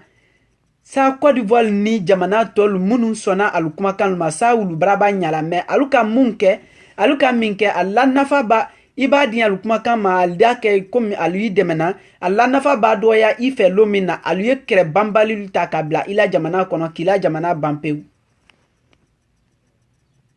mun koson aluye frafin ne la suni nyoma frafin hakiri mansia an hakiri bola kobro di an hakiri kol yena di nan kan kokara aluye denu blanco la Alpha Condé nete français foli nyene de nte anglais foli nyene ila karande ne di Ameriki kono yan ila jamana de ne di la jine kadinye nya minna akadinne nye tenne o ayere kadinne katimi ikan so ila ja na jamana o ila ja yena jamana bla afakando ile lebi an nyebadi nyefe an na jamana a ye bila an fa kan dɔ an ta kɛla darili de an kɛtɔ a kɛla sɛdon de di ka kɛ ɲa bɛɛ kan fo an na jamana bila nko kan de lɔ Fransi tɛrɛ latɛn na jɔnya kɔnɔ waati min san 1000 ni kɔ Français tun tɛ fɔla Fransi alu ka ye min kɛ mɔgɔ tɛ se wala i fa kan kɔ i tɛ se ka denyɛrɛla ni kolu kɛ développement boro ma fo i fa kan ne karan wele kosɔn alu ka fɛrɛ bɛɛ kɛ ka Français fɔ Fransi so an ye fɛ an n'an ko kan fɔ lajinɛ ka lajinɛ ko bɛɛ bila n ko lɔ n ko mɔli le ka se a lajinɛ kɔnɔ bɛɛ di mais i b'a na tellement que Français bra entra al ka dul ma ko courant kolu al ko dul ma ko malenke al ko dul ma ko koniake a bɛɛ do groupe kere an bɛɛ kere al b'a f'i ma malenke al b'a f'i ma koniake al b'a f'i ma wasulunke al b'a f'i ma jakanke al b'a f'i ma ke an bɛɛ kere an bɛɛ badema kere an bɛɛ bɔni manden ila histoire ma fɛnɛ ton ne teslana de ndina nimro di ndina nimro fo ndi ne yɔrɔ min makɛni yɔrɔ min nda fo ali kuma kana se Alpha Condé ma ni mo min ni Alpha kɛla seɲɔgɔn ma fendi ayi kuma kana se ama ne Mohamed Manju Touré ko mi si ni New York bi Ameriki kɔnɔ ka an na jamana kolu bila an fa kan nɔ a ye nala discours min kɛla an tɛ a kuma kan ɲayena an y'a mɛnna mɛ an t'a ɲayena an ye fɛ lajinɛ bila an fa kan de rɔ o b'a kɛ an di an yɛrɛ sɔrɔ an di somɔyali sɔrɔ an na hɛrɛ wele kɔnɔ kolɔnbaliya tɛ an ka kolɔn an seni ko la i ma sini ye sini bara fa kan ta dɔrɔn alibara ɲɛ sɔrɔ duniya tɔ bɛɛ ma fɛnɛ fɛn wa ka ɲɛfɛ alifa kan na boro i b'i fa kan bila dɔrɔn ala d'i bila biko bɛmɛlu t'a siya mɔgɔ la hɛrɛ sɔrɔ bɛmɛlu koɲuman lɔn mɔgɔ la hɛrɛ sɔrɔ bɔla wele kɔnɔ an benbalu maninka benbalu alu sɛni alu ka sɛ k'a ɲɛ ala sɛ kana binde an ye senturu siri an cɛma an ye jurukisɛlu siri ala sɛ kana binde an ye ko ta an boro fila la an ye ko ta an hakili la k'a fɔ ile jamana kɔnɔ ile jamana kɔnɔ i ye jamana kɔ ka wo ko ta rɔ i b'a kɛ duniya fan si komi ne y'a kɛla ɲami i y'a kɛ ten han fɔ masalu da mɛn an ye video minnu kɛla ni an y'a min na an k'a lɔn so an ye kuma min fɔla an ye tɔ le tola la hakilimal da tɔ faamu mɔlu b'a kɛ an nagbɛya ɲɛna a kana i toroma lɔ wulila ne ye mɔlu le fɛ minnu jɛbɛla ka nagbɛya ɲɛ biko i b'a fɔ ko i wɔnwɔnwuru bɛɛ kabala boni kɛ wala i tɛ si sediya ni don seri sediya i tɛ si se waati i le b'a kɛ tamala surɔ wuru b'a fɔ ko wɔnwɔn i b'a fɔ ko i kaba ta ka wo bɛɛ bɔn i tɛna si sediya i don tɛ si sediya so ne ma ko tɛ wulila ndi n se k'o kɛ n ko la kɔrɔ n ti n se k'o kɛ n fa jamana la kɔrɔ n ti n se k'o kɛ lajinɛ ko rɔ lajinɛ bɔ kɔrɔ an baden tɔɔrɔ ne kojugu balo gberiya ni lajinɛ le duniya bɛɛ ɲɛfɛta kɔɲaɲini ne la duniya tɛ balo kosɛ la mais lajinɛ le balo kosɛ la hali sini min domu o le sɛ yirɔ mun kosɔn sani lajinɛ le diamant lajinɛ le bauxite lajinɛ le le sado de l'Afrique occidentale lajinɛ le farafin terebinfan basundi wo bababa fɛn ye a bɛɛ kun bɔla lajinɛ le a bɛɛ sun bɔla lajinɛ le mais mun kosɔn anu tɔrɔ ni kulanko lɔ mun kosɔn anu tɔrɔ ni jamana tɔlu bɛɛ di lon bɛ anu le balokosɛli la min kosɔn an b'an n'an yɛrɛ lɔ fo an ye an fa kan ne karan an fa jamana lu kɔnɔ an fa jamana di wa ɲɛ a ye den nu bila n ko la ka fara Mohamed Manju Touré la a ye den nu bila n ko la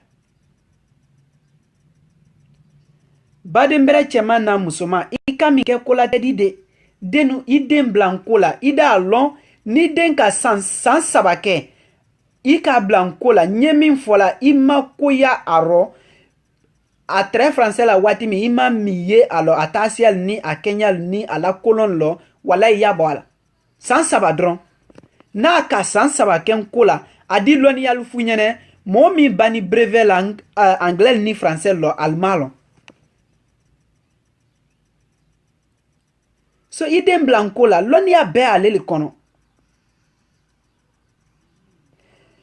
Hali anya forming kela ko frafin basi asinta ken frafin basi le basi brebredi fragbelu mako wel la katimi hal fragbel la basi la dani nunka mun koson alla basi la dani nu produit chimi le kela wullo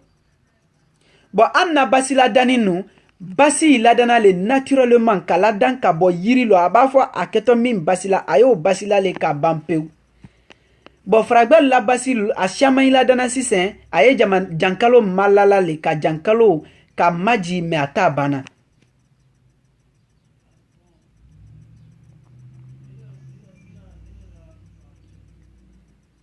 Me frafin ka koko damna frafin ka koko la bo wote ke la frafin tol nyene ko sebedi alla kolombalia koson. Alpha Konde Mohamed Manju Touré ko anna jamana anna lajine jamana aye blanco kano amra c'est français le français ta nyindi anti français fait français anti français fait bi anti français fait sini wole ko somba kena video kela nya kela mfa kano aba français dia alia men alba dia alia toy alba tal ke alfa kano ne ya men alfa kandero mun ko son kalfa kankra na alfana ye fe kanta men alien fa kankra Franci le dunia binkal la frodi albra 3000 la frafinka mos duni ala la dani fensima la ankan foro Franci bra 3000 la anka ala la dani adama ala la adama de mon suya sima la anka wo bero anye Franci andi ne te Franci fait nta fait mbembaluma ke Franci fait ne Mohamed Manju Touré nte Franci fait nta fait na dunia te ko silelo nte Franci fait le fait nta fait nte français fait abiko altem fait mo mi ti fait il est quel a ofedi yerolom balia le te odi depuis dinya dani français ni ambembal lesela almakan fait albra troya belanka ka anna jamana na frolu suyen ka ambla bembenyal ni breyal ni troyal ni maimakoldo wo beko anko ngo Franci mun koso nete Franci fait nta fait fefe hali na dana sayale ma nete Franci fait nte Franci fait fe anna jamana fana fo ayebla anfa kanero sinon andi grevul kella jine ka dana timin fana ni ke fo jamana da nyayen ka fo tanya sitana fo ko karanne ke ka anna kulbla rojo anka wole fo ambemba la sebel balia ma alu sron kolon balia koson alu tunka kolon alu tre kolon la baledi aye denu blanco la sanji saba alial la suma alial la hakrina alial hakrilu mafene san saba dron alial blanco la alu keto min kela woni alu sanji tanke français ni anglais la alial hakrilu mafene alial kumanyalu mafene jamalu chema alial kokenyalu mafene aldalon lonia karamin kono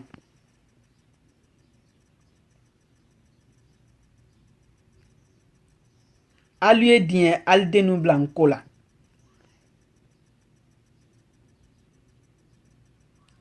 alue dien aldenu blanco la nko krane farafina tanya di Alpha Konde ne fe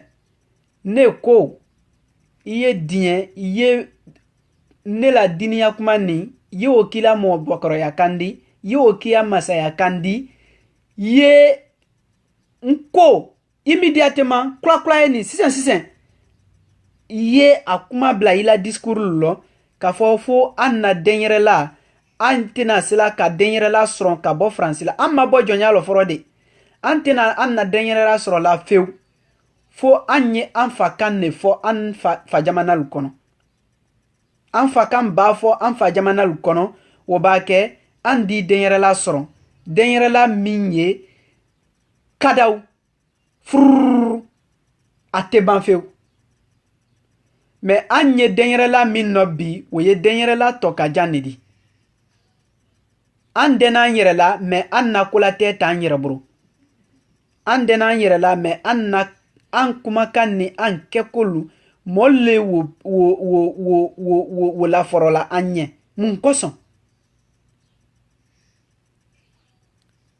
so an na denyere la beni min no an fa kan yifo an fa jamana kono ne koko nyanyin na dunyo kono na denyere bonno wole ka lajine kulu blankuro an na ko be blankuro antena kuma sifo ayma min memunu me anye min fo nyene wole ka denu blankola hala nko madia iye yake kolo sumandi identa ya blankola ye sangi sabadama aye wo karanke ya mafene aye denu blankola munu kanka munu siri aye denu blankola la jinen na to sila yorodo nko molle nyininto ka jamana la wanyefe aye denu blankola lomite bidi la jinen na to silan kolela lominte bidi la jinen kul beketon kolelo na o kasro ile tabran dolon wallahi idi nafasi yaman sorala idin taya blancola kafra Mohamed Manju Turela ka bo New York bi idin blancola ne fragbe jamana lo kono mbese ka fa no nte frafina frafin kolle wodi ne te wodi de parce nka nyere lo mbemel ka sakom mbemel ni toni komi dafe ne fana ni ndi fre beke ka Allah se o kondo ndi o kondo fe ndi o tandu nda kurunje ya wallahi fo anna kul yeken kolero so nansira ya bi amina dayan bi ka sababu ke anye sunni rote amina dayan kuma te alashia ya fe kuma ye anyanyin nefe ifana ni kana fo kunka kuma min fo ko chunyele min dia ni nenye afo ne makafo ika kuma min fo chunyele wo mandi ne min dia ni ne ye chunyela bare wole kadine ne ba chunye funyene ile ba ke chunye mina badi ka ne chunyende ya so ye chunye bare ke identa ya blancola wole kadine ni ki den blancola ne ka chunye min funyene ile yere di nafa min soro ala ne tena wo soro passé sisen den yere tene boromunu nala ka musol ni an din na ne din de na wa ka bo Amerika jo ka wa blancola la jine nala din la ma ne dike o forodi inshallah ni mo make munu ne da ke passé an na minisi baba mun ni an na kolon la munu frafina wul yalu den na bola frafinale kala na fragbe jamana lo kana fragbe kanu kran so ne din de na boya jo kala wala jine ka wanko kran ala dendima inshallah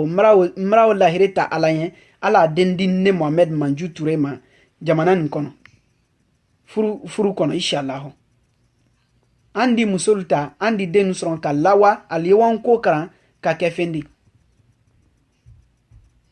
anta folanko aye denu bla karana passé anye sarale tala sarata ko tew ante sarata ko fe ante fin ko fui anye fe ka na denyere la le sro ka kan yere di mais ante na denyere la sro la madiallo ante na wara mo sima la denyere la sro madiallo o may makolo denyere la susu ibaka sro na duldi fa duldi jebe dul la baredal dilosa ko jul dike denyere la basro butu ifoni fen susu la ila denyere la sro wati ida besron atumbake ila hera tumbake kire abedike tantan binan nani bilululu ifoni fen fena ida besron me asron wati wole kela troya di me ibaba srona ibra heresron so anye anna denyere la le kol la jine kono anna jamana kol yebla anna jamana kanundo anye min fola anna famal buru anya nyai wole kadanye so nan siraya ambe daya kuma fofene di kuma fana ni bla na fenidi nan tura kuma la kabla mu'minna wodi jafa an mafelon anye din ne di mais na mara tamanin kɛ hala makaran kɛ an ka min ye an ka min lɔn an di o fɔ an baden ɲɛ sa an ye tɔrɔya min nɔ ulu ye tɔrɔya min nɔ ulu ye bɔ o lɔ anu ye yɔrɔ min nɔ bi an bɛ se k'a fɔ an na diɲɛnatigɛ an bɛ se butu ka mɔlu dɛmɛ mɛ k'a fɔ mɔlu bɛ se ka anu la diɲɛnatigɛ la dɛmɛ sinon an tɛ wa yɔrɔ si o tɛ se ka kɛ butu ala t'a kɔ o b'a ban so an baden ye yɔrɔ min wulu hinɛ le donna anu la f'an ye fɛɛrɛ bɛɛ kɛ an baden ye bɔ kɔrɔ alu ye k'alu yɛrɛ di duniya bɛɛ ɲɛfɛtaa ko le ma sisan k'a ɲaɲini fɛn bɛɛ b'ale le ma k'a ladan hali sini anu ye baloko sɛri la lajinɛ kɔnɔ mun de kosɔn an t'an yɛrɛ fɛ f'an do k'an yɛrɛ le fɛ jɔ so n'an tora kuma la ka bila mɔgɔ min na ne k'a lɔn ka tiɲɛ le fɔ tiɲɛ fana ni a yi da mina mais ɲɛ min dalila i fɛ ali ye tiɲɛ la baara a y'ali dennu bila n ko la alu ye ali dennu bila n ko la ne ko alu ye ali dennu bila n ko la Mohamed Manju Ture ka bɔ Tankudu mi fa majini tɛrɛ kule Musa Dadisi ye bɔla so min na Lajinɛ Tukɔrɔ jamana lɔ bi ne yɛrɛ si ni Ameriki jamana kɔnɔ kude dandɔ yan ani New York cɛla dɔ so ne ɲa min na n ka min lɔ n bara min ye yan an tɛ se ka ko kɛ fewu an tɛ se wala fewu fo n ko a ye dennu bila n ko la so n bɛna da ya bi ka ba ka foli di an na karamɔgɔ baba bɛɛ ma alu ye sɛ min na an ɲɛ ali ni ce an fana di ali sɛmɛ an di ala sɛ sɛmɛ dɔn sa an di wa an b'a kɛ wala an kana wa ɲɔgɔn kɔ a bɛɛ la ni min ka an ye bɛn n ko fɔla susu i b'a kɛ a susu di n'i kɔni di la kuma damina n ko la i la ja an kana farafasi du ɲɔgɔn na an ye an na jamanalu ta sa an da an diyanan k'olu kɛ an na jamanalu kɔnɔla dɔ so ni n sera ye n bɛ da ye a ye bademacɛ Mohamed Manju Ture ka bɔ Newark New Jersey ka faran Lajinɛ la Lajinɛ Tukɔrɔ jamana la biko bɛmɛlu siyɔrɔ ta ni bɛnna wele ma sinon an bɛɛ mandenka an bɛɛ bɔli mandene an bɛɛ mandenka i b'an silu kɔrɔlu ma fɛnɛ siyɔrɔ le ka mɔlu kumakan nu bu ɲɔgɔn ma ni o bawo tɛ an bɛɛ maninka komi n ka maninka kɔrɔ fɔ ɲa min na mandenka so an bɛɛ wele di so an ye ɲɔgɔn nadiya ɲɛ an ye dennu bila n ko la sa an d'an yɛrɛ lɔn sa an de duɲɛ lɔn sa an di kɛ yɛrɛkokɛlalu di an di kɛ yɛrɛkokɛlalu di ok an ɲɛ bɔ mɔlu nɔfɛ o tɛ se ka an na wa yɔrɔ si min bɛ se ka an dɛmɛ wole an fa kan di wole an na kol di so na balika sela ay bɛɛ ma waati ɲumanba nin na an na sunkaro a baraka ni a lɔhɔrɔma ala se an fa kante sɔrɔ mana ma ka kɛ a ɲɛ nakɔ di ala la nakɔ ɲuman dɔ ka kɛ a ɲɛ hɛrɛ di ala la nakɔ ɲuman dɔ ka kɛ a ɲɛ hɛrɛ banbali di ala la nakɔ ɲuman dɔ an na farafina lafɛrɛ karan ni an na farafina lawa ɲɛfɛ karan ni ale min kɛ ni wosindi b'a di ala ma lahinɛla la ala ma ala la nakɔ kɔnɔdon nɔgɔyala a ɲɛ ala a ka mɔgɔ minnu fana tɔ kɔ a baara lata ɲɛfɛ sila ka n'a kɛ ni an karamɔgɔlu di ala o sugu kelen kɛ olu fana bɛɛ ɲɛ an dun fana ni yan dini nɔ ala a karan sɔnɔgɔya an ɲɛ ala fana ni an na ɲɛfɛ taa ala sɔnɔgɔya an bɛɛ ye duwawu di kɛ i de di duwawu do kɛ a tɛ mina ile ma a de na mina i den ma i bɛmɛ di duwawu do kɛ a tɛ mina i fa ma a de mina ile ma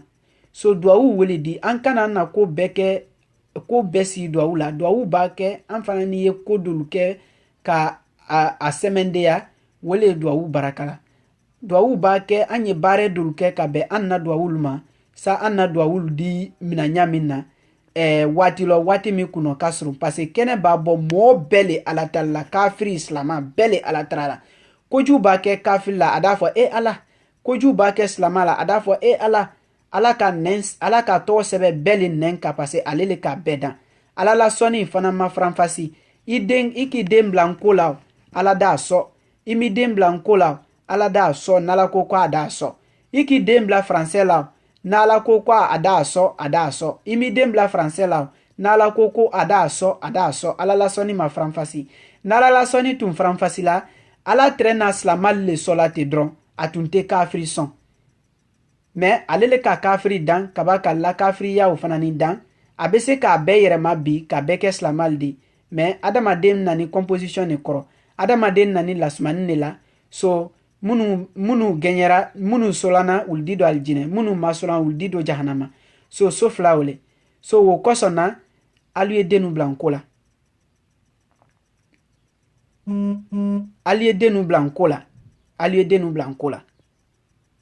aluye denu blanco la ni ile brati mi karanka ile denu blanco la sino mo teti mi nko karan wati teti mina parce que ka kan lon ima sebel le lon iketa sebel le dron karana ali denu blanco la al kanalta mo mulunin balu fe mo konolo frinin fe mo la yerekani ko la gbenya balu fe frafina ka fo ko te ke fendi ali wotwe andi ke fendi andi kono bika ala kabraka do ando so andi dayambi ka foli di anakramo baba bema andona minna kumalo wodi jafa mais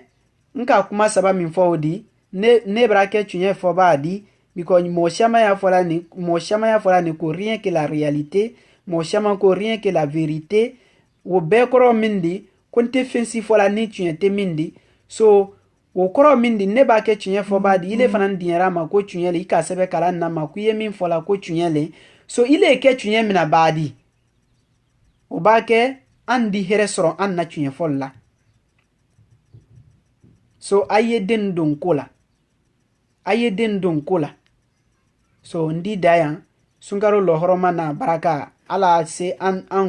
nan konni adon kunyanni adon kolma ani afolal ni ala dianya bal so wassalamu alaikum wa rahmatullahi ta'ala wa barakatuh mikro maninga kano jo alma ala jo bamba